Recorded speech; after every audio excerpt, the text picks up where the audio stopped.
Fast, focused, and fearless. Here's everything you need to know as you jumpstart your day. I am Diego Castro.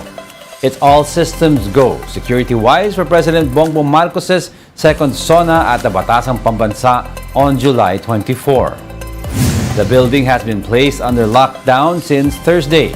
This means only essential personnel or those needed for the setup of the SONA are allowed entry. They are required to present an ID and will be given a special sticker. Vehicles are also no longer allowed to enter without credentials. Those authorized to enter the building will undergo immediate inspection by K9 units. There will also be a dress rehearsal over the weekend to ensure that everything is well prepared.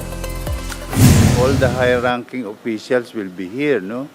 Plus guests from different sectors. Mga importante lahat yan eh. So hindi natin pwedeng hayaan na hindi secured itong lugar na to. They'll be here from 2 o'clock up to the time the President leaves. So that's about 4-5 hours, no? So kailangan secured talaga yung lugar namin. So hindi biruan ho itong lockdown. President Marcos Jr. agrees to the Philippines' full disengagement with the International Criminal Court. Solicitor General Menardo Guevara said he already discussed the matter with the chief executive. This comes after the ICC rejected the country's appeal against the resumption of the court's drug war probe. According to Guevara, the appeal was the country's last involvement with the ICC, to which Marcos Jr. agreed.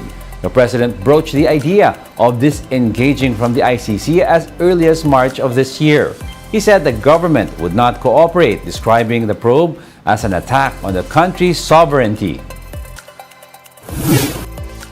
The Defense Department seeks details on the recent meeting of former President Rodrigo Duterte with Chinese President Xi Jinping.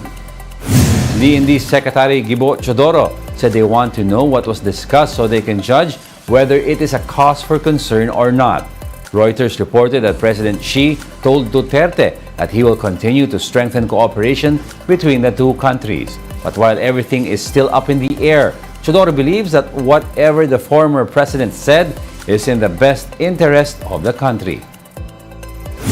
Muna malaman natin kung anong pinag-usapan para mahusgahan natin kung cause of concern o hindi. Pero inaasahan natin dating presidente ng Pilipinas, si Presidente Duterte.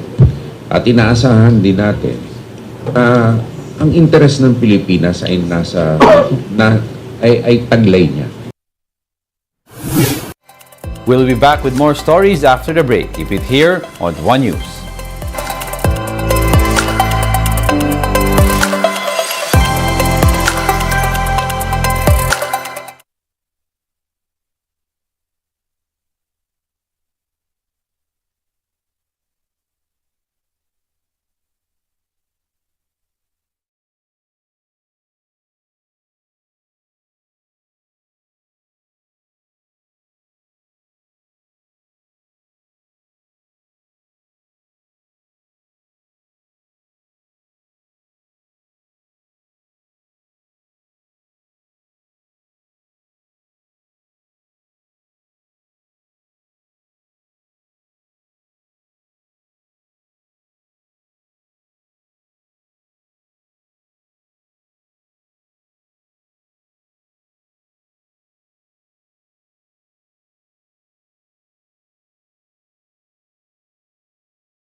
Watching One News now, I'm Diego Castro. PAGASA continues to monitor a potential tropical cyclone within the Philippine territory. PAGASA last spotted a low-pressure area some 950 kilometers east of southeastern Luzon. The LPA may possibly develop into a tropical depression today and will be named Egay. It is forecast to move towards northern Luzon and will remain inside PAR in the next 5 to 6 days. For now, the Weather Bureau said The LPA has no direct effect in the country, but its trough along with localized thunderstorms will bring rains over Metro Manila and other areas. Meanwhile, habagat will continue to trigger rains over Mimaropa and Western Visayas. Base po sa latest tropical cyclone threat potential forecast ng PAGASA, inaasahan po na mananatili pa itong weather disturbance sa loob ng 5 to 6 days sa loob ng ating Philippine Area of Responsibility. Inaasahan kikilos pa westward or pakaliwa itong low pressure area na possible na maging isang bagyo. At tatawagin nga natin ito na Egay at pinakamalapit dito po sa may areas ng Samar Provinces and Bicol Region.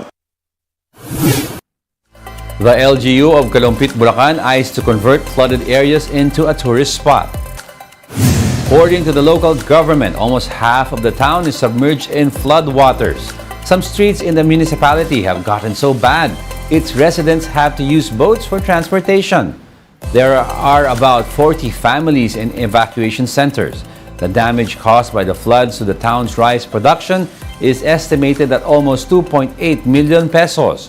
While fisheries logged an additional 1.5 million pesos of damage.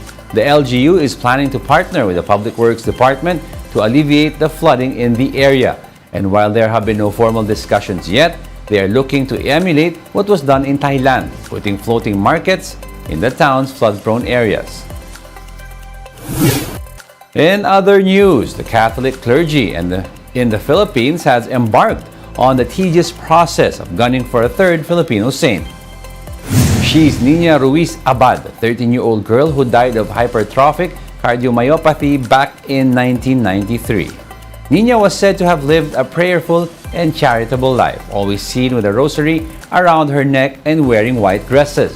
That's why Catholic bishops think she would be a good model for piety and fortitude for the youth.